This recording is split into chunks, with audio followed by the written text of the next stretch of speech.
Hey guys, अस्सलाम वालेकुम। This is Rabia and you're watching me on Fuchsia Magazine। और आज ड्रामा कप में मैं अकेली हूँ। आज शाजिया गई हुई है, उनको ट्रैवल करना था, तो शाजिया मुझे ड्रामा कप में नहीं ज्वाइन कर सकेंगी। आज मैं अकेले 9 ड्रामों को हैंडल करूंगी। क्या होगा, मुझे ये ज्यादा स्ट्रेस है कि कहीं मैं ये मोनोलॉग बहुत लंबा और कुछ बोरिंग ना हो जाए, और आसपास कंस्ट्रक्शन भी हो जो आज हो रही है, हमारी ठक ठक ठक ठक आवाजें आ रही है। I am missing Shazia already, because अगर वो मुझे देखती तो कहती राबिया आजा, बड़ी तैयार होकर आई है, आज कोई इंटरव्यू है क्या है। बट आज कोई इंटरव्यू नहीं है, बट मेरा दिल चाह रहा था ऐसे ही, तो मैंने एक्सपेरिमेंट किया अपने आई मेकअप के साथ, तो कुछ सही हो गया है। एक्चुअली ये जूम में अभी मैं रिकॉर्ड कर रही हूँ, जहाँ जूम तो नहीं, आई मीन जहाँ मैं रिकॉर्ड कर रही हूँ, तो वो कैमरे ने इसको बड़ा स्मूथ कर दिया, एक्चुअली शायद इतना स्मूथ नहीं है। तो आज मैं कमेंट्स नहीं पढ़ूंगी क्योंकि शाजिया भी नहीं है, और मुझे लग रहा है कि मैं डायरेक्टली ड्रामे शुरू कर दूं तो बेहतर है, क्योंकि बहुत ढेर सारे ड्रामे हैं। कुछ ड्रामों में बहुत कुछ हुआ, कुछ ड्रामों में कुछ भी नहीं हुआ। वी विल स्टार्ट विद नीली जिंदा है। नीली जिंदा है अब ऐसे मोड़ पे आ गया कि मुझे बहुत इंटरेस्टिंग लगता है। आई मीन एक्चुअली स्केरी भी होता है, जैसे कल की एपिसोड में हुआ कि वो बाथरूम में बंद होके नीली शीशे में नजर आ रही है आलिम साहब को, और बात करी, और वो फिर उसने बच्ची के थ्रू उसकी डायरी उठवाई, और उसमें वो उसको खुदवाया, और वो बच्ची देख रही है, और बच्ची की लुक्स कितनी, मिन्नों की लुक्स कितनी खौफनाक है। सो दुख वो ही है कि मैं पाकिस्तानी ड्रामों की तरह रिकॉर्ड पे दोबारा बोल रही हूँ कि मुझे समझ ही नहीं आ रही कि जब आपके पास इतना मटेरियल था और इतनी एक्साइटिंग चीजें होनी थी और आप इतना कुछ कर सकते थे, तो फिर आपने बीच में क्यों ड्रैग किया। आई विश ये सब चीजें बहुत पहले दिखाते, तो मतलब आई वाज जस्ट इससे पिछली दो किस्तें और ये किस्त तीनों बड़ी इंटरेस्टिंग थी। और पिछली किस्त इतना नहीं था, सब जो पूरा वो फ्लैशबैक दिखा रहे थे, लेकिन ये वाली फिर बड़ी इंटरेस्टिंग हो गई। वो दरवाजा जोर जोर से बंद हो रहा है और नीली जो है वो उनको जाने नहीं दे रही है, उसको सब पता चल गया। अब सोच में ही रही हूँ कि क्या नीली मन्नू की जिस्म में रह रही है, बॉडी में रह रही है, या आ जा रही है, क्या कर रही है, क्योंकि वो लगता तो ऐसे ही, जब सुम्बुल भी मुड़ के देखती है ना, वो खाना खिला रही होती है तो नीली बैठी होती है, फिर वो करती है, फिर दोबारा मुड़ के देखती है तो बच्ची बैठी होती है। तो ये सब चीजें इंटरेस्टिंग हो रही थी। अच्छा, अब एक और बात मुझे जरा थोड़ी सी फनी लगती है कि भाई जब आपको पता है कि वो बच्ची के पीछे, बच्ची को आप अकेला क्यों छोड़ते हैं, और आप इतना खुलम खुला क्यों ऐलान कर रहे हैं कि हम बाहर, हम हमारा इरादा है कि हम घर छोड़ के चले जाएं, वो सुन नहीं रही है क्या, और आलिम ने कहा भी है कि वो आपको नहीं जाने देगी, ठीक है। एंड यू थिंक कि वो इतने आसानी से, I mean she killed your father, और आप इतनी आसानी से वो आपको जाने देगी। तो मुझे ये थोड़ी सी बातें जो होती है ना, वो थोड़ी सी वो लगता है कि इनको हैंडल किया जा सकता था थोड़ा सा बेहतर। अम्मा जो है उनकी वो नेगेटिविटी के उसी लेवल पे हैं, बजाय इसके कि सोचे कि बेटा इस वक्त मुश्किल में है, जो पोती है उसकी जान को मसला है, वो कह रही है अपनी बेटी को लेके अपने भाई के पास चली जाऊंगी, मैं अपनी जवान बेटी को इस चीज के थ्रू नहीं डाल सकती। तो उनकी नेगेटिविटी जो है ना वो फुल ब्लोन चल रही है। एक और इंटरेस्टिंग चीज जो इस ड्रामे में हुई है वो ये कि अब तक अमान का जो कैरेक्टर था वो थोड़ा सा पीछे था, लेकिन थोड़ा सा पीछे था। इट वाज मोर नीली एंड सास और बच्ची and Sumbul and all those, और अब्बा का कैरेक्टर भी। लेकिन अब अमान का कैरेक्टर बहुत ज्यादा सामने आ गया। He seems to be in control and doing things. और जो मैंने प्रोमो भी देखा है उसमें भी वो कह रहे हैं कि मैं ये मुझे, मेरी बच्ची को मुझसे दूर कर रही है, मैं इसको करने नहीं दूंगा। And so overall exciting episode थी, मुझे मजा आ रहा है उसको देख के। And I actually get scared sometimes. अच्छा, मुझे ये भी समझ नहीं आ रही है, जो चीज में शुरू से मिसिंग लग रही है, कि नीली का लॉन्ग टर्म ऑब्जेक्टिव क्या है। अब देखिए, उसका ऑब्जेक्टिव है कि वो बच्ची के साथ रहना चाहती है, तो फिर या तो ये दिखाते कि वो कोशिश कर रही है कि वो बच्ची को मार दे और उसकी रूह को अपनी रूह के साथ ले आए, लेकिन कुछ ना कुछ ऐसा हो रहा है कि बच्ची को वो मार नहीं पा रही। अब अगर वो मार भी नहीं रही है तो वो बच्ची को ऐसे कैसे रहने दे रही है। उसका ख्याल है कि घर वाले उसको कुछ कहेंगे नहीं, इज शी एक्सपेक्टिंग कि घर वाले बच्ची को वहां छोड़ दें या बच्ची को कुछ करे नहीं। तो ये सब बातें जो है ना वो थोड़ी सी मेरे जहन में कंफ्यूजन डालती है। मैं विश कि इन चीजों को हैंडल किया जाता। एंड अगर कोई सुन रहा है और जो नेक्स्ट कोई भी इस तरह का हॉरर प्रोजेक्ट बनाया जाएगा, तो मे बी उनके लिए थोड़ा सा ये सोचने का पॉइंट हो सकता है कि वो किस तरीके से जो भी आपने नॉन ह्यूमन चीजें दिखाई हैं उनका ऑब्जेक्टिव क्या, वो करना क्या चाह रहे हैं। वो ऐसी पागल सी रूहें हैं जिन्हें आसेब हैं, जो लोगों को कत्ल करना चाह रहे हैं, ईवल किस्म के, या उनके साथ ज्यादती हुई है जिसकी वजह से ये हो रहा है। अच्छा, अब उन्होंने, अभी भी मुझे लगता है कहानी इतनी जल्दी खत्म तो नहीं होगी, क्योंकि जब वो गाड़ी पे जा रहे होते हैं आलिम साहब, तो वो उनको मिलता है ट्रांसजेंडर, और वो कहता है कि तुमने कहानी का एक पन्ना पढ़ा है, तुमने कहानी का दूसरा पन्ना नहीं पढ़ा, जब तक तुम कहानी का दूसरा पन्ना नहीं पढ़ोगे तुम्हें समझ नहीं आएगी। तो अभी भी मुझे लगा कि ये सब चीजें जल्दी जल्दी हो सकती थी, इसमें भी थोड़ा सा खींचा हुआ है। ये भी मुझे दिखाया कि आलिम साहब को भी डर लग रहा है, खौफ है। आई आई वंडर कि वो अपनी बुक क्यों नहीं ढूंढ रहे हैं, अपना वॉलेट क्यों नहीं ढूंढ रहे हैं, और किसी को वो क्यों नहीं नजर आ रहा कि घर के बाहर जो कपड़े बंधे थे वो नीली ने हटा जाती है, भाई उनको दोबारा क्यों नहीं बांधते। और जब आप देख रहे हैं कि बच्ची के एक्शंस आपको कुछ ना कुछ वो कर रहे हैं, तो आई विश कि थोड़े सा और इंटेलिजेंटली इसको पोर्ट्रे किया जा सकता था। लेकिन ओवरऑल ये वाली जो है वो, ये वाली केस जो है वो बहुत इंटरेस्टिंग थी। ठीक है जी, इसके बाद हम आ जाते हैं अमानत पे। अमानत तो बस आई एम वेटिंग कि कब अमानत पिकअप करेगा और कब अमानत का वो स्टेज आएगा जब मैं कहूँ कि हाँ अब कहानी मुझसे ना वेट नहीं किया जा रहा कि कहानी में आगे क्या होगा। अभी तो मैं आई am just giving it benefit of doubt and I am watching it, क्योंकि वाकई मुझे समझ नहीं आ रहा। अब जरार जो है जब वो वापस आया तो देख रहा है कि जूनी की शादी उसके भाई जुनेद से हो रही है, तो उसको कोई रिएक्शन, इतना म्यूटेड सा रिएक्शन था, पर थोड़ा सा उसने आवाज दी, उसको तो गुस्से में पागल हो जाना चाहिए था। दूसरे दिन भी उस हुआ कि कुछ करना चाहिए था। चले आई एम ग्लैड कि उन्होंने दिखाया कि वो घर आता है और भाई से बोलता है कि तुमने ये क्या किया, तुमने मेरे पीछे सवार किया, तुम तो मेरे भाई हो, यू नो। तो वो थोड़ा सा दिखाया, लेकिन आई फेल्ट कि उसका गुस्सा और दिखा सकते थे। अब जूनी जो है वो कर तो लिया उन्होंने निकाह इस वक्त, अरे भाई तुम चांस तो देती, वेट तो करती। और अब्बा साहब मुझे बिल्कुल समझ नहीं आ रही, जब अब्बा को पता था कि क्या हो रहा है, वो कह रहा है कि मैंने मेहर को यहाँ लाने से पहले भी आपसे बात की, तो अब्बा थोड़ा सा तो कुछ करते, रोक देते शादी को किसी भी तरीके से और उसका वेट करते। बट खैर ये अब होना ही था ड्रामे में, तो हम क्या कर सकते हैं सवाए इसके कि हम थोड़ा बहुत बोलने और अपनी फ्रस्ट्रेशन का इजहार करते हैं कि इवेंट्स को थोड़े बेहतर तरीके से हैंडल किया जा सकता था। अच्छा, अब जूनी जो है वो डिप्रेशन में चली गई है, उनको समझ नहीं आ रही है। ऑफ कोर्स वो उससे इतनी क्रेजी मोहब्बत करती थी, अब वो कैसे बर्दाश्त करेगी कि उसकी शादी किसी और से हो गई है और वो जरार को अपने सामने देखेगी किसी और का होता हुआ। अच्छा, इंटरेस्टिंग बात ये कि जब दूसरे दिन अम्मा शादी का जोड़ा लेकर आती है जूनी के पास, तो वो उसको कहती है कि वो तुम्हारा नहीं है और तुम जुनेद पे करो, जुनेद बहुत अच्छा इंसान है। मैंने कहा चलो अम्मा कुछ अकल की बात कर रही है, लेकिन जी 5 मिनट के बाद उन्होंने जो उसको बातें बोली जूनी को कि नहीं, जब तुम वहां चली जाओगी that is the best way to take your revenge, तुम यहाँ बैठी रो रही हो, वहां जाओ उसका जीना हराम करो। I was like, ये क्या आ रहा है अम्मा, ये क्या बोल रही है आप, बजाय इसके क्या बच्ची को काम डाउन करें, आप तो उसको जिंदगी भर के लिए एक मुश्किल में डाल रही हैं कि वो जिंदगी भर इस कॉम्प्लेक्स में रहे कि मैंने इस औरत से मुकाबला करना है, इस औरत को मैंने छोड़ना नहीं है। तो वो भी एक अजीब सा ट्विस्ट था, इतनी टॉक्सिसिटी, इतनी नेगेटिविटी, कुछ समझ नहीं आ रही। जरार साहब तो बिल्कुल लॉस्ट है, दूसरे दिन भी वो उठे तो भाई जाके मेहरू को कहीं या तो घर ले दो या वापस ले आओ चुप करके, क्या चल रहा है, कंफ्यूजन जो है ना वो मेजर है। अच्छा, फिर एक और चीज मुझे बड़ी इंटरेस्टिंग लगी, अरे भाई जुनेद भाई, आप सुबह सुबह उठे और आप जूनी को फोन कर रहे हैं, जूनी का मैसेज कर रहे हैं, जूनी ने उठाया नहीं, तो आप कह रहे हैं जूनी ने मेरे मैसेज का जवाब नहीं दिया, शायद बिजी होगी, वो इतने दिनों से किसी और से मोहब्बत में मुब्तला थी, you think she will be perfectly okay by getting married to you. So ये सब चीजें मुझे जो है ना बड़ी ही कुछ समझ नहीं आ रही है मुझे कि क्या हो रहा है। I am just lost, I am just watching on the screen कि क्या हो रहा है। फिर सबसे मजे की बात है कि मेहर जो है वो मेहरू, वो हॉस्पिटल में उठी हैं और उन्होंने झुमके पहने हुए हैं, उनकी लाइफ थ्रेटनिंग सर्जरी हुई है, उनको गोली लगी थी और बहुत वो क्रिटिकल सिचुएशन में थी, और उनका मेकअप भी हुआ हुआ है, आई लैशेस तो इतनी बड़ी हैं कि मैं कह रही हूँ कि वाओ। और मैं सोचूं कि मुझे तो फ्लू हो जाए, मैं डॉक्टर के पास ना जाऊँ, सिर्फ पैनाडोल भी ले रही हूँ तो मेरी ऐसी बुरी हालत होती है। I really want to know the secret. Okay, jokes aside and on a serious note, मैं पहले भी ये कह चुकी हूँ और मैं दोबारा ये गुजारिश कर रही हूँ कि या तो हम लोग ये सोच लें कि हमें कैरेक्टर करना है, या फिर हम ये सोच लें कि हमें अच्छा लगता है, क्योंकि दोनों चीजें शायद बहुत सी सिचुएशंस में एक जैसी नहीं हो सकती। और मैं तो ये भी सोचूं कि पूरी टीम में से किसी को भी ख्याल नहीं आया कि हॉस्पिटल में यार तो झुमके क्यों पहने हुए, या फिर हो सकता है मेरी अकल बहुत ज्यादा वीक है और अगली कुछ एपिसोड में मुझे इसकी एक्सप्लेनेशन सुनाई दे, समझ आए कि भाई उन्होंने वो झुमके क्यों पहने हुए थे या इतना मेकअप क्यों किया हुआ था, वो क्यों नहीं लग रहा था कि वाकई इस लड़की के साथ कुछ बुरा हुआ है। Now I can't feel for Mehru, मुझे मेहरू के लिए कोई सिंपैथी नहीं है, तो मैं कैसे ड्रामे में कुछ जज्बा जाहिर करूं, या मैं जरार और मेहरू के लिए रूट करूं या क्या करूं। हाँ, जूनी से मुझे थोड़ी इरिटेशन हो ही रही है क्योंकि वो जिस तरीके से बिहेव करी है, बट मेहरू की तरफ मेरी कोई सिंपैथी नहीं जा रही, बिकॉज मुझे लग ही नहीं रहा कि मेहरू के साथ कुछ हुआ है। तो ये चीजें थी।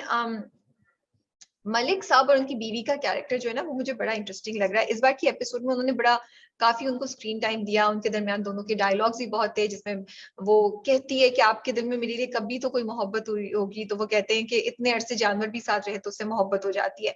तो आई एम क्वेश्चनिंग, अभी तो मुझे ज्यादा समझ नहीं आ रही है कि अभी तक जितना मतलब मुझे लग रहा था कि बस ये मेहर को मुसीबत में डालने के लिए ये कैरेक्टर्स एग्जिस्ट करते हैं, लेकिन जब इतना स्क्रीन टाइम इनको दिया गया तो आई एम क्वेश्चनिंग कि आगे जाके इनका रोल होगा तो क्या रोल होगा, कहानी क्या जाएगी। तो ये एक मुझे इंटरेस्टिंग पार्ट लग रहा है, क्योंकि इस बार काफी दोनों के दरमियान डायलॉग्स और बातचीत हुई, विच शोज कि औरत जैसी भी हो, किसी भी उम्र की हो, उसको अपने मियाँ से मोहब्बत और अटेंशन चाहिए होती है। वो इतना बुरा इंसान लग रहा है जो अपनी भतीजी का उसने जायदाद खा ली है, उसका हक खा लिया है और उसको वो कर रहा है, लेकिन उसकी जबरदस्ती शादी अपने बेटे से कराना चाह रहे हैं, लेकिन फिर भी वो उससे मोहब्बत करती है, फिर भी वो उसकी चाहत की मुंतजिर है। So that was something interesting that I enjoyed watching in Amanat. Otherwise मुझे कोई खास बात नहीं नजर आई अमानत की इस बार की एपिसोड में। I am just going to take a look के मैंने, क्योंकि आज मुझे बोलना है अकेले तो मैंने पानी साथ रखा हुआ है। ठीक है जी, वी मूव ऑन टू इंतहा इश्क। इंतहा इश्क में अभी भी रोना धोना चल रहा है। What I really want to talk about or admire is Hiba's acting. बहुत अच्छी एक्टिंग कर रही है वो। और वही बात है कि उनका बिल्कुल मेकअप हल्का सा जैसा किया हुआ है, जो उनका पूरा हुलिया है वो बेहाल है, वो दुख में मारी भी है। और रिदा जो है ना इस वक्त, तो मुझे ये चीज बहुत अच्छी लग रही है। एंड आई, जब मैं उनको देखती हूँ तो मुझे लग रहा है कि हाँ, ये वो लड़की है जिसके साथ इतना बड़ा हादसा हो गया और वो इस वक्त जहनी कोफ्त और कश्मकश और दुख और ट्रेजेडी का शिकार है। उसको समझ ही नहीं आ रही है, she doesn't know what is going around her, और उसको ये भी नहीं पता कि वो रिएक्ट कैसे करे। अच्छा, जो सासू माँ है वो तो शुरू से उसके अगेंस्ट थी, अब वो कह रही है ये यहाँ पे भी क्यों है, ये रो भी क्यों रही है मेरे बेटे के लिए, रोऊंगी भी मैं, सिर्फ मेरा हक है मेरे बेटे की मौत पे, तो ये रो भी क्यों रही है, इसको निकालो। अच्छा, अम्मा अब्बा ये सब चीजें देख रहे हैं, इतनी नेगेटिविटी रिदा के अगेंस्ट देख रहे हैं, सब कुछ देख रहे हैं। अरे भाई, साथ वाले घर में या ऊपर वाले पोर्शन में रहते हो, बच्ची को अपने घर लेके जाओ, may be it will be a change for वो उसी डिप्रेसिंग माहौल में कमरे में बैठी रोई जा रही है, रोई जा रही है। तो जब बड़े भाई आके बोलते हैं, ससुर उसके आके बोलते हैं कि इसको लेके जाओ, हम इसका रोना धोना और नहीं ले सकते, तो वो लोग कहते हैं ये तो इद्दत में है। तो भाई इद्दत में है, लेकिन ये थोड़ी बोला है कि उस स्पेसिफिक कमरे में ही वो बैठेगी। आप एक ही घर में रहते हैं ना, तो आप इसको अपने पास ले जाएं बच्ची को। उसको उसको एक तो वो इतने दुख में, ऊपर से वो इस किस्म का बिहेवियर जो है वो पुट अप करे। तो ये चीज जो थी, ये एक इंटरेस्टिंग डायनामिक्स मुझे नजर आ रही थी। सास की जो, और जो ताई जान है उनकी टॉक्सिसिटी की, तो मुझे अभी तक समझ नहीं आई। फिर वो कजन और जो नंद है वो भी, कि उन्होंने वो भी कह दिया कि मेरा बच्चा भी अगर मुझे कुछ हुआ तो वो भी तुम्हारी मनहूसियत की वजह से होगा, तुम्हारी नहूसत की वजह से होगा। And she loses the child eventually and पे एपिसोड के। आई एम वेटिंग कि दुख कम खत्म होगा और कहानी किस मोड़ पे जाएगी। जो जो दानियाल का कैरेक्टर है वो ट्रैवल कर रहा है, वो बाहर जा रहा है because he so scared, right. उसको लग रहा है उसको पकड़ लेंगे या उसका गिल्टी कॉन्शियस है। अच्छा, ये मुझे दानियाल की कैरेक्टर की ये वो जो पूरा कोट लेकर आता है और उसको खून लगा होता है, वो मुझे तो थोड़ा सा इंटरेस्ट कर रहा है कि अच्छा अब उसने छुपा दिया है। मैं वेट करी थी शायद वो उसी में लिखा हुआ दिखा दें कि उसको जाते हुए दिखाएं, फिर दिखाएं कि 4 साल बाद, 2 साल बाद he is come back and now he meets Rida somehow, क्योंकि इवेंचुअली तो यही होगा ना, रिदा और उसकी शादी होनी है। तो आई एम क्यूरियस कि कैसे उनकी शादी होगी, क्या होगा। बस ओके एपिसोड थी, कोई खास चीज उसमें थी नहीं, सवाए इसके कि हाँ वो जैकेट मिली जिसपे खून लगा हुआ था और वो उसको छुपा देता है, उसकी हालत खराब है। आई लाइक इट कि उन्होंने दिखाया कि वो बिल्कुल इम्यून नहीं है, he is feeling guilty, he is stressed, he is worried, और वो कोई भी बात पे एकदम से रिएक्ट कर जाता है और वो अब जान बचा के भाग रहा है, you know, he wants to run away. उसने अभी तक नेकलेस नहीं डिस्कवर किया कि उसकी कोट की जेब में है। अब पता नहीं वो कोट कितने अरसे तक वहां रहेगा। अम्मा जो है वो सफाई वफाई करेंगी तो क्या कोट को कुछ नहीं करेंगी। ठीक है जी, ये था इंतहाई इश्क। बेरुखी। बेरुखी में भी जुनैद और हिबा का पेयर है, और जो मायरा का रिश्ता आ गया है, आने वाला है इर्तिजा साहब के लिए, और इर्तिजा साहब को नहीं पता कि वो जिस लड़की को पसंद कर रहे हैं, जो गलत फहमी है, वो मायरा नहीं है, वो सबीन है। अच्छा, जो उनकी जो असिस्टेंट है उन्होंने भी उस गलत फहमी को और कंफर्म कर दिया, उन्होंने बिल्कुल क्लियर नहीं की। वो मैंने पिछली बार भी बोला था, अभी मुझे समझ नहीं कि मायरा और सबीन के नामों में तो बहुत फर्क है भाई, नाम तो आप पहले कर लेते। जो मुझे इंटरेस्ट, अच्छा इस बार की बेरुखी की एपिसोड मुझे इंटरेस्टिंग लगी, मुझे मजा आया बिकॉज पूरा एक फैमिली ड्रामा हंगामा चल रहा था। एंड मुझे इंटरेस्टिंग बात ये लगी कि जहाँ पे नेगेटिविटी बहुत ज्यादा थी, जो चच्ची जान है वो बहुत ज्यादा और मायरा बहुत ज्यादा नेगेटिविटी कर रही है, तो इधर से उन्होंने पॉजिटिविटी को भी बढ़ाया। उन्होंने ये दिखाया कि चचा जो है वो बात सुन लेते हैं, उन्होंने दिखाया कि वो रिएक्शन भी दे रहे हैं, वो बीवी से बात नहीं कर रहे। और मैं सॉरी मैं नाम देख लूं, मैं नाम भूल जाती हूँ, सना जो है, सना भी जो है वो रिएक्ट कर रही है, सना भी चुप करके नहीं बैठी। तो मुझे ना बेरुखी में ये इंटरेस्टिंग लग रहा है कि नेगेटिविटी और पॉजिटिविटी दोनों इक्वल उस पर खेल रही है। वरना तो हम लोग यही दिखाते हैं कि साजिश पे साजिश हो रही है, जो बुरे लोग हैं वो बुरे से बुरी चीज किए जा रहे हैं, उनको कोई रोकने टोकने वाला नहीं है, कोई चीज चेंज नहीं हो रही और वो जुल्म पे जुल्म की जा रही है। बट यहाँ पे एक्चुअली हमने देखा कि सना ने भी आवाज उठाई, बेचारी सना को थप्पड़ भी पड़ गया। अच्छा, फिर मुझे ये भी रोमांटिक एंगल अच्छा लगा, सना और नबील। सना और नबील, इतने ढेर सारे नाम है और इतने ढेर सारे ड्रामे हैं, तो प्लीज माफ कर दीजिए। सना और नबील का जो उन्होंने जोड़ी दिखाई है, वो पूरा सीन मोटरसाइकिल वाला, I am liking this new couple, I am liking both the actors, I see a lot of potential. और शुरू में भी मुझे उनकी परफॉर्मेंसेस अच्छी लग रही थी, मुझे लगा इस वाली एपिसोड में तो परफॉर्मेंस और भी अच्छी थी और दोनों के दरमियान एक केमिस्ट्री भी डेवलप हो गई है। कहीं कहीं मुझे शुरू में लग रहा था कि शायद दे आर नॉट जेलिंग इन, लेकिन इस बार जब मैंने सना और नबील के कैरेक्टर को देखा तो मुझे लगा they were connecting with each other. और मुझे मजा आ रहा था देख के पूरा वो मोटरसाइकिल का सीन। थोड़ा सा ज्यादा ओवरडोज ऑफ रोमांस हो गया था। वो नहीं भी करते तो मुझे अच्छा लगता है कि पहले उन्होंने बोला मैं आई लव यू, फिर वो कहती है आई लव यू, वो आई फील थोड़ा सा कट डाउन हो सकता था, लेकिन otherwise I enjoyed watching it. फिर यहाँ पूरा हंगामा हो रहा है, फिर वो आती हैं, फिर चाचा सुन लेते हैं। अब मिस्ट्री ये कि ड्राइंग रूम में ले जाके उन्होंने क्या, वो स्टडी में ले जाके उन्होंने नबील से बोला क्या, I wanted to find that out. तो इस बार की एपिसोड मुझे मजे की लगी, इंटरेस्टिंग लगी। आई वाज वेटिंग कि क्या होता है क्या नहीं होता। जो फेस ऑफ भी था दोनों बहनों में, वो भी तेजी से चल रहा था, रुका हुआ नहीं था, वरना कभी चीजें बहुत रुकी होती हैं। आई लाइक इट कि सबीन ने सना को बोला कि तुम जाओ, वो she is being the nice person. अच्छा जी, इर्तजा साहब जो है वो वेट कर रहे थे, लेकिन सबीन तो आई नहीं। बच्चों के साथ बैठ के वो लूडो में गेम भी खो गए, लॉस्ट हो गए, और वो घड़ी भी देख रहे हैं। सो वो मजे का एंगल है। एंड आई वांट टू सी कि आगे क्या होता है eventually. I would hate it कि उनकी मायरा से शादी हो जाए और फिर वो सबीन की तरफ जा रहे हैं। सो आई होप कि कुछ इससे पहले ही ट्विस्ट हो जाए, लेकिन otherwise this episode was quite interesting.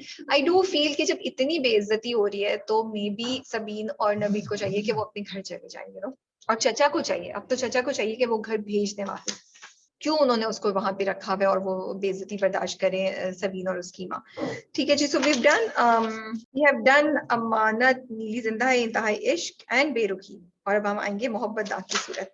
अच्छा, मोहब्बत दाग की सूरत जो है ना, उसकी 2 किस्तें आई थी। मैंने जो लास्ट वाली किस्त है वो देखी है, बट मुझे पता है कि पहली वाली किस्त में क्या हुआ है कि उसको पता चल जाता है शिजरत को पुरानी मंगनी का, और फिर वो अपनी अंगूठी वापस दे के आ जाती है गुस्से में।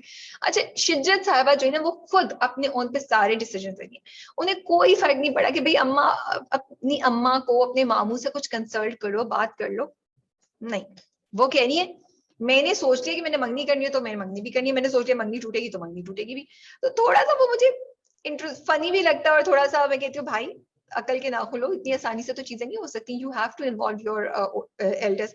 आई लाइक इट कि माँ आई। आई वुड हैव लाइक कि माँ उसको थोड़ा सा समझाने की कोशिश करती और उसको प्यार से बताती। माँ ने ऑन द अदर हैंड ये एंगल दिया कि तो ये तो चाहे उसकी दूसरी शादी भी होती तो ये तो तुमने रुखसती तो तुम्हारी करनी थी, तुमने इसको बच्चे गुड़िया गुड्डे का खेल बनाया हुआ है। सो मुझे लगता है कि अगर माँ थोड़ा सा बेहतर आके उसको बोलती और उसको प्यार से समझाती तो that would have been a much better approach. But otherwise it was an okay episode. Again चीजें मूव कर रही थी। जो चीज मुझे अच्छी लगी वो ये है कि उबैद का जो कैरेक्टर दिखाया है, I am just confirming the name, Ubaid का जो कैरेक्टर दिखाया ओके, इसमें भी जो मुझे इंटरेस्टिंग चीज लगी वो ये कि उबैद का जो कैरेक्टर दिखाया है वो अपनी भांजी के अगेंस्ट उसको भी डांटता है, उसको जाके बोलता है, उसकी बात पे उसकी साजिश में शामिल नहीं हो जाता कि नहीं मैं सनान की मंगनी तोड़वा दूंगा, वो बल्कि एंड में तो मिठाई लेकर आता है। तो मुझे ये चीज जो है ना मुझे इंटरेस्टिंग लगी। वो अपनी बीवी को भी सही करता है और वो अपनी भांजी को भी सही करता है, क्योंकि बहुत से ड्रामों में वो लोग यही करते हैं कि बस नेगेटिविटी पे नेगेटिव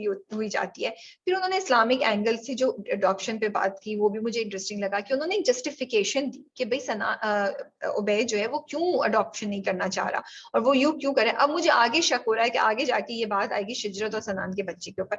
अभी तो खैर शिजरत मान ही नहीं रही है, उनको बहुत ज्यादा वो गुस्से में और नाराज हैं। अच्छा भाई तुम बात तो सुन लो, फिर तुमने अपनी आंखों से देखा कि वो बात कर रही है, जब लड़की आई उसके एक्स मंगे तो सनान अपना हाथ छुड़ा के जा रहा है, लेकिन वो लेकिन वो बिल्कुल बात नहीं सुनती और वो एक अलहदा ही टेंजेंट पे जाई जा रही है, यू नो। तो that little bit bothers me कि शिजरत को बहुत ज्यादा हेड स्ट्रॉन्ग दिखाने के बाद थोड़ा सा उसमें रीजनेबिलिटी दिखाते, थोड़े से उसमें ये भी दिखाते कि शी इज एबल टू जज a situation based on how things are happening, rather than कि बस एक जज्बात में आके वो किया जाए। बट मैंने प्रोमो देखा तो अगली किस्त में शायद कुछ अच्छा होने वाला है, बट एटलीस्ट चलो दिल में शायद वो हाँ था और मुंह से ऊपर से ना था कि उन्होंने शादी तो कर ली। सनान का character again very soothing and very nice and I like it कि वो he does not give in to his ex मंगेतर्स you know धमकियां and उसकी चाल, और फिर वो जाके उबैद को बता भी देता है कि आपकी भांजी जो है वो क्या कर रही है, उसको रोके। सो आई लाइक दैट कि ओवरऑल जो ड्रामे में ना चीजें हो रही हैं वो मुझे ये अच्छा लगता है कि हर जगह पूरी नेगेटिविटी नहीं है, चीजें आगे बढ़ रही हैं और पॉजिटिविटी भी हो रहा है, नेगेटिविटी को रोका भी जा रहा है, साजिशों को वही मारा भी जा रहा है। अब देखते हैं कि आगे क्या करेंगी वो भांजी साहिबा, क्योंकि अब तो निकाह हो गया और मिठाई भी आ गई है उनके पास, यू नो। वैसे उबैद ने अपनी बीवी को सही टाइम पे रोका, क्योंकि अगर वो नहीं रोकता तो शायद निकाह से पहले फिर कोई चाल चली जाती। जब वो फोन पे बता रही होती है उसको कि देखो सनान का तो निकाह होने वाला है, तो वो उसको रोक लेता है। That was a good move by Ubaid.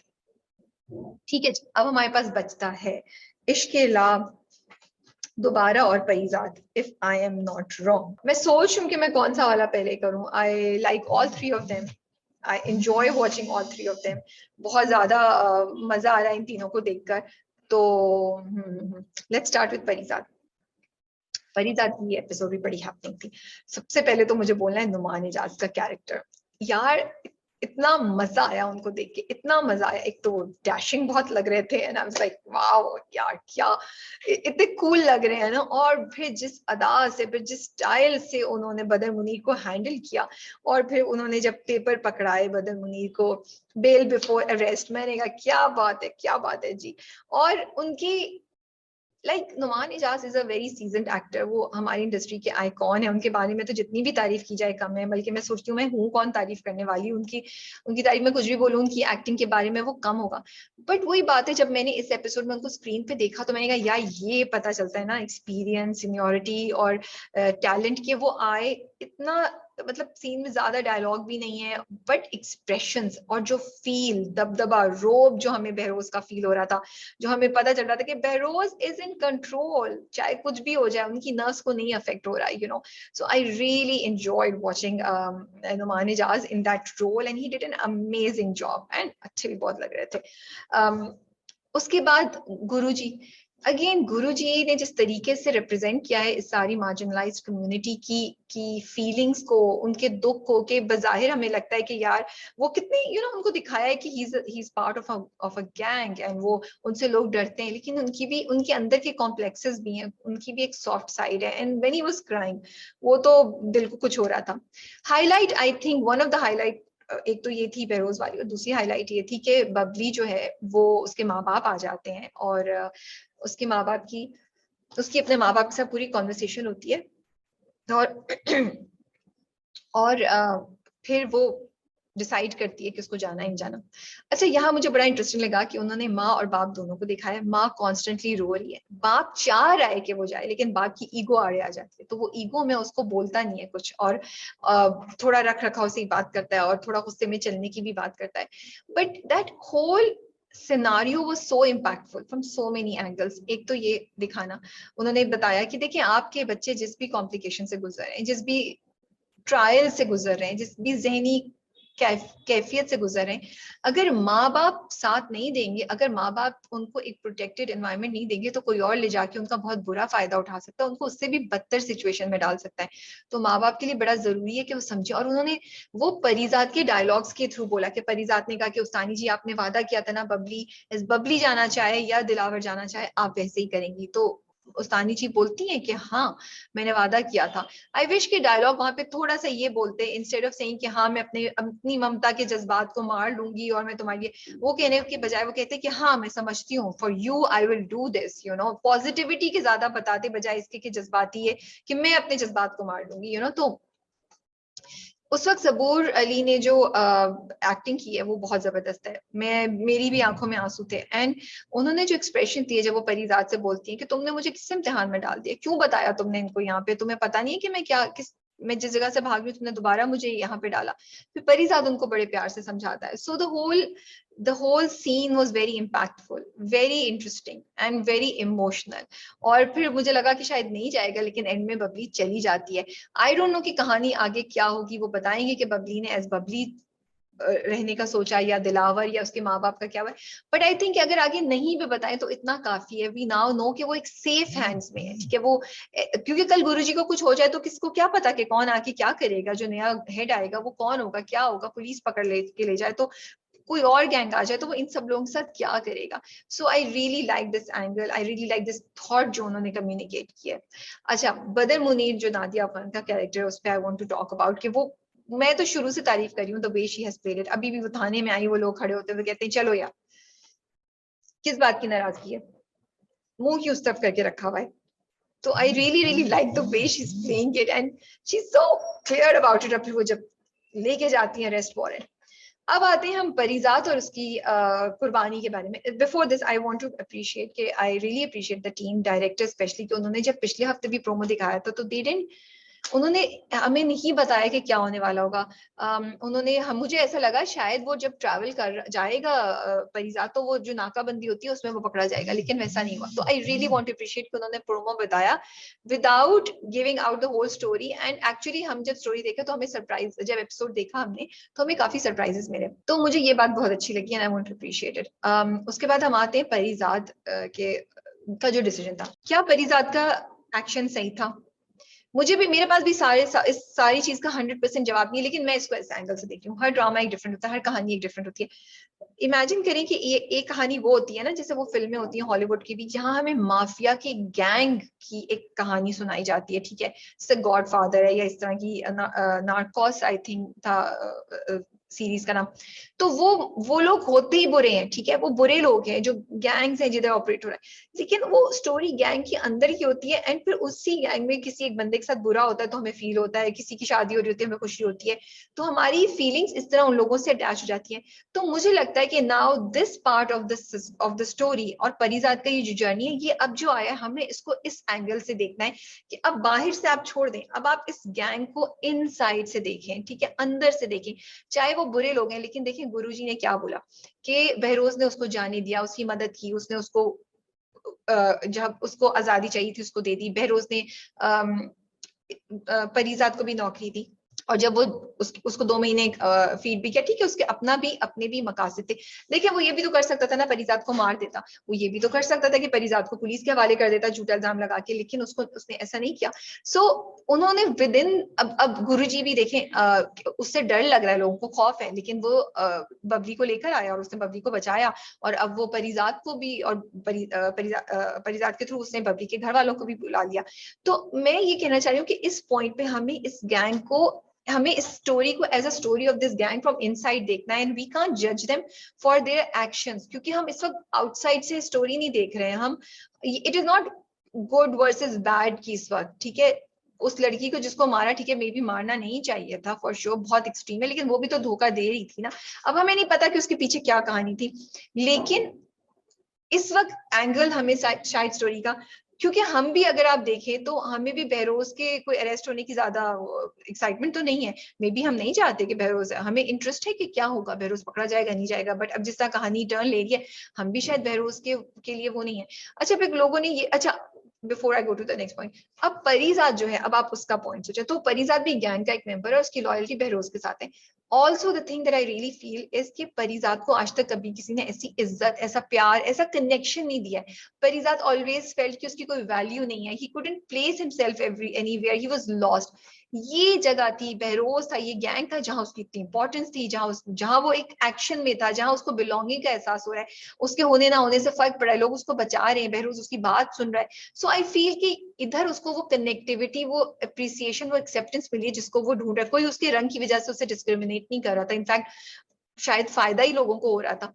तो इसलिए भी शायद उसकी लॉयल्टी है और इसलिए वो फील करता है कि उसको बचाना चाहिए। ये मेरी अंडरस्टैंडिंग है। फिर आ जाए बात ये पॉइंट के परिजात हीरो है, तो हम कैसे दिखा सकते हैं कि हीरो जो है वो एक कातिल या एक गिरोह के जो क्रिमिनल जो हेड है उसको प्रोटेक्ट करने जा रहा है। तो परिजात जो है वो एक लीड एक्टर है, but Parijat in sense of hero as such hero नहीं है, ठीक है। परिजात तो 2 महीने से गलत कर रहा है ना, उसने भी तो वो कत्ल होते हुए देखा, बट वो चुप है। उसने जब वो नौकरी की तो उसको क्या पता नहीं था वो किसके लिए नौकरी कर रहा है, वो तो एक गैंग में काम कर रहा था। सूनर और लेटर तो उसको गलत काम करना ही पड़ता। तो परिजात भी जो है ना, what I want to say कि परिजात जो है वो असवद या वो अजलान या वो हमजा या हैदर नहीं है जिनसे हम एक्सपेक्ट करें। वो हीरो हीरो एज सच नहीं है। ये एक इंसान है जिसकी कहानी हमें सुनाई दी जा रही है, ठीक है। हम उससे हम इस तरह की एक्सपेक्टेशंस शायद नहीं कर सकते। This is what I want to say and this is what my understanding is. अब असवद का जो कैरेक्टर है उसको लोग आइडलाइज कर रहे हैं। Nobody is idealising Parizaad. We are feeling sympathy for him. We say वो बेचारा है, we like him for how he is struggling, but none of us is are we idealising him. He is not, I don't think he's impacting our judgment. Maybe he's creating softness for certain communities, for certain people, for certain concepts in our hearts. But वो हमारे ख्वाबों ख्यालों पे, वो हमारे hero या हमारे Prince charming के को डिफाइन नहीं कर रहा है, लेकिन बाकी हीरो कैरेक्टर्स करते हैं। तो ये I don't know if I am making sense और not, but this is my understanding of the character and this is what I think is happening. इसलिए I wanted to mention that. Do you agree with my analysis? तो please comments में जरूर बताइएगा। I would love to hear from you guys. अब हमारे पास है इश्किला और दोबारा लेट्स डू इश्किला। हाँ, इश्किला बहुत ही इंटरेस्टिंग एपिसोड थी यार, बहुत मजा आया देखने का। अच्छा, मेरा ख्याल था कि अजलान साहब ना अस्का की बहुत बेइज्जती करेंगे, लेकिन थोड़ा कम कि उन्होंने हाथ हौला रखा। लेकिन अस्का वो तो उस पे भी फिसल गई और उन्होंने रोना शुरू कर दिया और उनको बहुत बहुत बुरा लगा। And I loved Yamuna Zaidi जब वो बोल रही होती है ना कि मेरे तो घर में भी किसी ने सीखी, वो समझते क्या है, फिर भाई के सामने भी रो रही होती है कि वो अमीर होंगे तो अपने घर में हमारी कोई इज्जत नहीं है, हमें जमीन पे रीखते हुए कीड़े की तरह समझा हुआ है। I loved how she was, you know. फिर जब भाई से बात करी होती है तो आंसू नहीं होते हैं, गुस्से में बोल रही होती है कि भाई होता है वहां पे और भाई को वो शेयर करी होती है। अच्छा, आई लव जो भाई बहन का कनेक्शन है। It is so good, it is so good, it is so uplifting. आपको इतना मजा आता है देखने का कि you know I am just so happy कि इतने पॉजिटिव कैरेक्टर्स दिखाए हैं, इतने मजे के कि भाई उसको सपोर्ट करे, भाई तो रेजिस्ट ही नहीं कर सकता, उसका कुछ भी कर ले। एंड आई एम वंडरिंग कि ये जो सारा इमोशनल कनेक्शन बिल्टअप कर रहे हैं, ये आगे जाके हमें कितना रुलाएगा भी। आई हैव अ फीलिंग कि ये हमें रुलाएगा आगे जाके। खैर, अस्का का कैरेक्टर मुझे बड़ा इंटरेस्टिंग लगा। इस बार हमने अस्का की काफी ट्रेट्स देखी कि उसको उसमें सेल्फ रिस्पेक्ट और प्राइड की कितनी इंपॉर्टेंस है। वो बिल्कुल नॉनसेंस नहीं लेती है, लेकिन at the same time she feels कि उसको केज किया जा रहा है चीजों में और उसको डर भी लग रहा है कि वो फंस ना जाए, और उसको शायद ये एहसास हो रहा है कि उसकी जिंदगी कितनी बंद है, इसलिए जाके वो कबूतर भी उड़ा देती है। और उसकी अक्खड़ और उसका गुस्सा मुझे बड़ा पसंद आ रहा है, क्योंकि कहती है मैं तो नहीं जाऊंगी सफाई करने। Shanaya and Azlan. अच्छा, पहले अजलान में बात करते हैं। आई रियली लाइक इट कि अजलान इस बार ये अजान समी खान का डेब्यू ड्रामा है, but his performance in last night's episode was really good. I was impressed. इतनी ईज के साथ उन्होंने अजलान का कैरेक्टर किया है, इतनी आसानी से उन्होंने अजलान को परफॉर्म किया है कि सिर्फ इस एक एपिसोड में उन्होंने हमें अजलान के बारे में सब कुछ बता दिया। We now know who Azlan is, you know, his thinking, his way, his behaviour, his attitude, his spoilness, his arrogance, his thinking of himself too much, और ये कि वो यू नो तो how he looks down on things, you know. तो वो सारा कुछ उन्होंने ये एक एपिसोड में इतने अच्छे तरीके से किसी कैरेक्टर की कैरेक्टरिस्टिक्स को एक्सप्लेन करना बड़ा होता है, यू नो, और बड़ी स्मूथली उन्होंने किया है, बहुत स्मूथली और बड़ी सटल तरीके से। कोई वो चिल्लाई नहीं, कहीं उन्होंने ड्रामेटिक्स ओवर नहीं किए, कहीं उन्होंने कोई ऊपर नीचे की अजीब सी छिचोरी सी या बहुत ही गुस्से वाली हरकतें नहीं की। कितना सटल खेला है, लेकिन dialogues, expressions and body language के थ्रू उन्होंने हमें कितना अच्छा समझा दिया है। तो I really enjoyed watching Azaan as Azlan in this one. Shanaya तो I love it, you know, जब वो अजलान से मिलने जा रही होती है, वो सीन होता है जब वो नाती है, तो उसके चेहरे पे जो एंटिसिपेशन है, सजल ने जो एक्सप्रेशन दिए that she is going to meet this person she loves, that was so nice to watch. मुझे इतना मजा आ रहा था। This is before she sits in the car. फिर throughout I want to say कि सजल ने इस बार, अभी रिसेंटली हमने जब सजल को देखा था तो वो रोध हो रही थी, या बड़ा स्लो कैरेक्टर था, या फिर बहुत ही यूथ, जब वो ये दिल मेरा में था वो बहुत शुरू के उसमें ना बहुत वो यंग वाला था। बट इसमें सजल ने बड़े अच्छे तरीके से ना एक डिफरेंट तरीके से शनाया को प्रेजेंट किया है कि she is talkative, she is bubbly, she is confident, but she has a thought process. So I really like the way she is presenting Shania to us, जिससे हम सब connect कर सकते हैं. शनाया कोई हमें out of the world नहीं लगती. जैसे अस्का का कैरेक्टर ऐसा लगता है कि उससे शायद हम में से बहुत से लोग कनेक्ट नहीं कर पाए. हमें लगेगा कि अस्का के लिए हमें फील होता है. We feel bad for her, we feel sympathetic towards her, we want her to be happy and get things in life. लेकिन फॉर शनाया हमें लगता है oh we can be Shanaya. ठीक है. So I love this distinction and I love how they are playing these characters.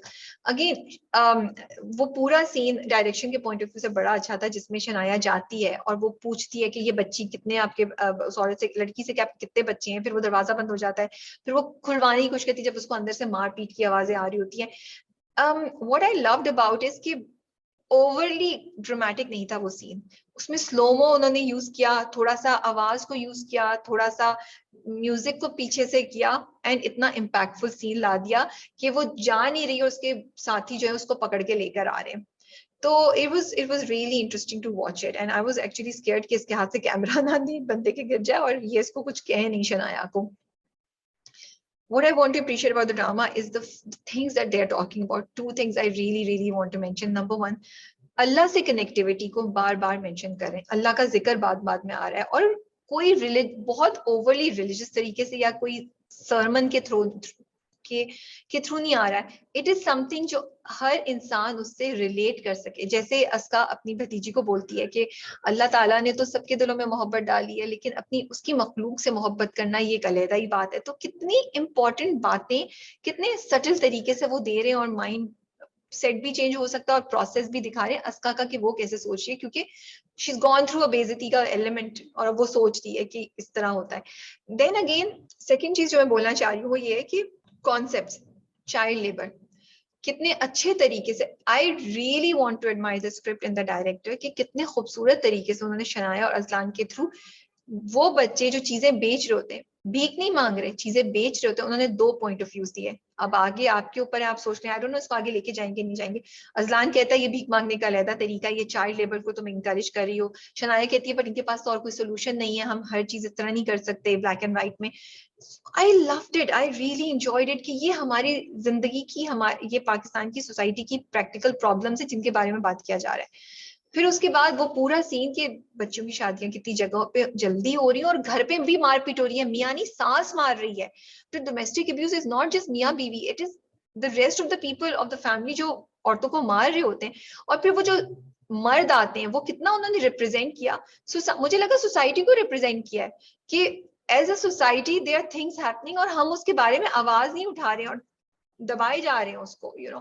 So I think the drama is talking about so many interesting things, and I'm looking forward to Azlan's journey, क्योंकि Azlan साहब बहुत अपने आप को समझ रहे हैं. उन्होंने कहा मैं यहाँ जब पहुंचा हूँ वो मेरी अपनी उस पे बलबूते पे है. तो I see a journey of Azlan to go to the other side where he realizes कि अल्लाह का क्या रोल है उसकी जिंदगी में, और वो सारे कॉन्सेप्ट जो वो बिलीव करता है वो जब टूटेंगे, शैटर होंगे, वो डिनाई होंगे तो क्या होगा. So I am really looking forward to this. Shanaya को तो मोहब्बत है, उनको तो मोहब्बत नहीं है, तो अब आगे क्या होता है. शादी तो होनी है, वो कैसे होगी. अजलान को कैसे, क्या अजलान को रियलाइज होगा कि वो उससे शादी करना चाहता है और वो सिर्फ उसकी दोस्त नहीं है. शनाया कुछ अजलान में क्या नजर आ रहा है ये मुझे समझ नहीं आ रही है, बट दिल तो पागल है, वो तो किसी पे भी आ सकता है. तो अब यही हो रहा है. आप लोग बताइएगा. I hope I have not missed anything, because यही बात है कि इश्क के नाम में इतनी चीजें होती हैं. Okay, two things I want to talk about. Adnan Samad's character, I really liked it. Again Abid जिस तरह आता है वो गिव अप नहीं कर रहा है, लगा हुआ है. उसने कहा नहीं ये तो जर्नी का एक हिस्सा है. I enjoyed it. Sohail Sameer, मुझे इतना मजा आ रहा है उनको एज अ ब्रदर देख के. इतनी पॉजिटिव वाइब्स दे रहे हैं, इतनी पॉजिटिव उनकी पूरी परफॉर्मेंस है. एंड आई लाइक इट कि वो नेगेटिव या बिल्कुल बुद्धू नहीं है. वो बीवी से कहते हैं कि अगर मुझे उम्मीद नजर आती चेंज की तो शायद मैं कर ही देता. वो तो तुम्हारा अच्छा. एक और बड़ा इंपॉर्टेंट पॉइंट इश्क लाने किया है ड्रग्स. वो जो ड्रग्स की पूरी उन्होंने आबिद और बंदे के दरमियान कॉन्वर्सेशन सुनाई कि पुलिस मांग रही है और सब कुछ. So again hats off to the script writer, director I mean, and to the director कि इतनी चीजों को एक एपिसोड में, एक ड्रामे में हैंडल किया जा रहा है. And it's a treat to watch Ishq, बहुत मजा आता है. लास्ट ड्रामा है हमारे पास दोबारा. हाँ, मुझे वेडनेसडे से बहुत मजा आता है क्योंकि माहिर साहब आते हैं हमारे टीवी पे। क्या कैरेक्टर लिखा है यार, सरवत नजीर ने क्या कैरेक्टर लिखा है। एंड बिलाल ने इतने अच्छे तरीके से बिलाल ने उसको परफॉर्म किया है।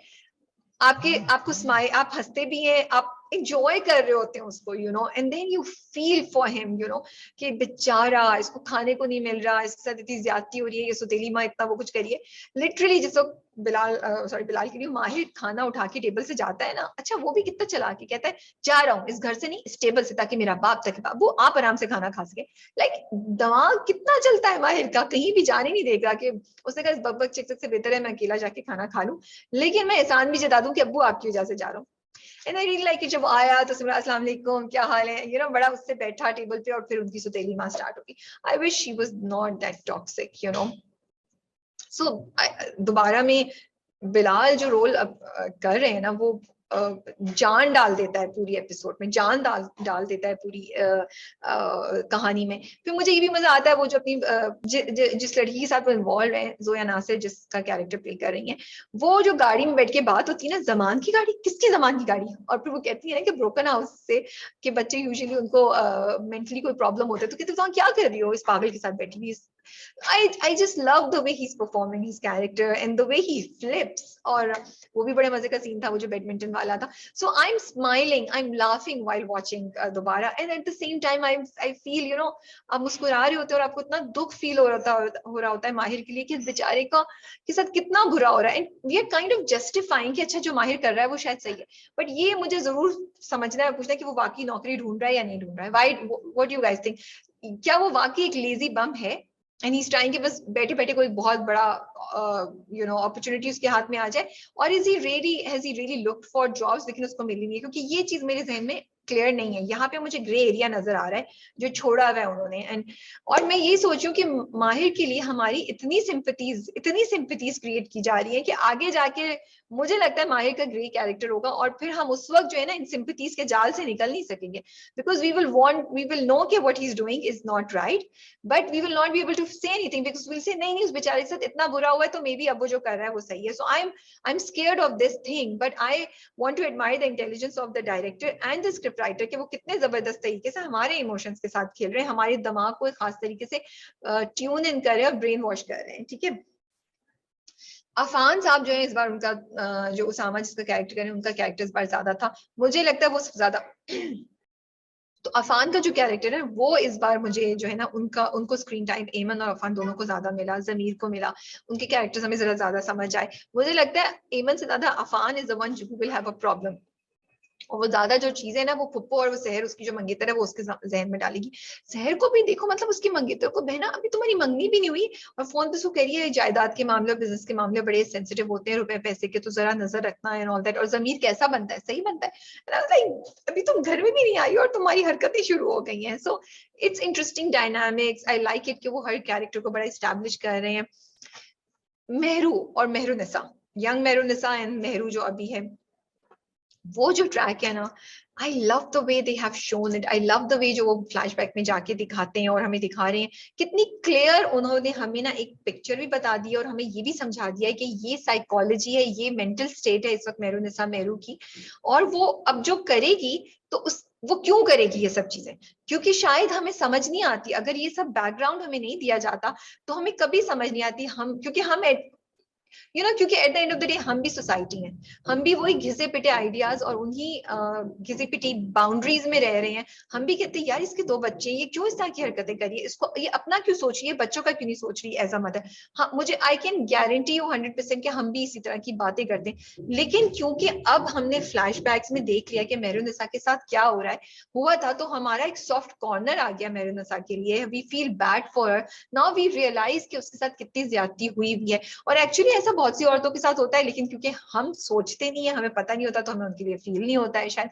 तो आई लव द वे जिस तरीके से उन्होंने दिखाया कि वो उसका जो हस्बैंड है जो उससे उम्र में इतना बड़ा है, वो किस तरीके से हर स्टेज पे उसकी ख्वाहिशात को, उसके अंदर उभरती हुई जो औरत है या उसकी मनमानी की जो इंस्टिंक्ट है उसको मारता जा रहा है, किल करता जा रहा है। अच्छा वर्डिंग सुने, वो कहते हैं इसकी ड्राइविंग की तुम्हें इजाजत, आपको इजाजत नहीं दे सकता, इजाजत नहीं दे सकते। आई मीन क्या ये कोई स्कूल की बच्ची है, यू ओन हर, कि यू नो इट्स लाइक कहीं कहीं तो मुझे गुस्सा भी चढ़ा होता है कि how can he say these things. And वो डांस वाला सीन बड़ा अच्छा था। So I love the way, I really want to appreciate the director here also again, कि उन्होंने किस तरीके से मेहरुनिसा की पर्सनालिटी के भी डिफरेंट टाइप्स दिखाई है, कि उसको गाड़ी चलाने का शौक है, वो बैडमिंटन खेलती थी, उसको डांस का शौक है, कि उसके अंदर एक जोश और जज्बे वाली लड़की एग्जिस्ट करती है जिसको मार दिया है। अच्छा, अब उसके बच्चे ये बात समझ सकेंगे या नहीं समझ सकेंगे? क्या उसके बच्चे उसके लिए सिंपैथी फील कर सकेंगे? ये बहुत इंपॉर्टेंट क्वेश्चन आगे आने वाला है। और मुझे लगता है कि दोबारा की ना यही बड़ी अच्छी बात है कि it's going to question a lot of things that are happening in our society. जब माओ को एक पेडिस्टल पे बिठा के सर्टेन चीजें एक्सपेक्ट की जाती हैं और उनको अपनी जिंदगी हम जीने की इजाजत नहीं देते, ये बड़ा बहुत ही डीप कॉन्सेप्ट है जिसको दोबारा हैंडल कर रहा है, तो I am looking forward to it. I really enjoy watching. दोबारा खत्म हो जाता है, मुझे अफसोस होता है यार ये क्यों खत्म हो गया है। एंड स्लो स्लो वो दिखा रहे हैं कि मेहरुनिसा भी निकल रही है, और आई लाइक इट कि उसने फुप्पो को के बारे में अंदाजा करके उसने जमीर को काम में इन्वॉल्व किया। अब जमीर आगे क्या करते हैं, अभी तो जमीर भी शौक में है। आई थॉट वो मना कर देगा। आई वुड हैव लाइक कि मेहरुनिसा खुद जाती, बट लेट्स सी कि आगे क्या होता है क्या नहीं होता है। अगेन जो मैं दूसरी बात अच्छी मुझे लगी ड्रामे के बारे में, और जो मैं मेंशन करना चाहती हूँ, वो मदरसे के बच्चों को बुला के बिरयानी दिखाना। I mean there was no need to show that, लेकिन अगेन एक कॉल है, एक आइडिया है, एक क्वेश्चन है जो दानिश नवाज और स्क्रिप्ट राइटर सरवत नजीर ने हमारे ऊपर फेंका है, कि आप सोचें कि ये बच्चे जो आ रहे हैं, जब वो बैठे भी पढ़ने के लिए, तो वो बिरयानी को देख रहे हैं एंड वो अपनी लिप्स पे जुबान फेरते हैं, उनके मुंह में पानी आ रहा होता है। तो बड़े मीनिंग्स और बड़े क्वेश्चंस हैं कि हम खुद क्यों नहीं कुरान पढ़े जो हमारा गया। ये जो लोग आ रहे हैं वो खाने में ज्यादा इंटरेस्टेड हैं या उनको पढ़ाई से? ये छोटे छोटे बच्चे हैं जिन्हें शायद खाना भी सही तरह नहीं मिल रहा, और biryani is attracting them. So again, they are calling upon the practices जो इस सोसाइटी में हो रही हैं, जिसके बारे में शायद एक सोचने की जरूरत है। So I really appreciate the drama for that. I really appreciate the director for that. And बहुत ही खूबसूरत और बड़े सटल तरीके से वो कर रहे हैं, it's not in your face.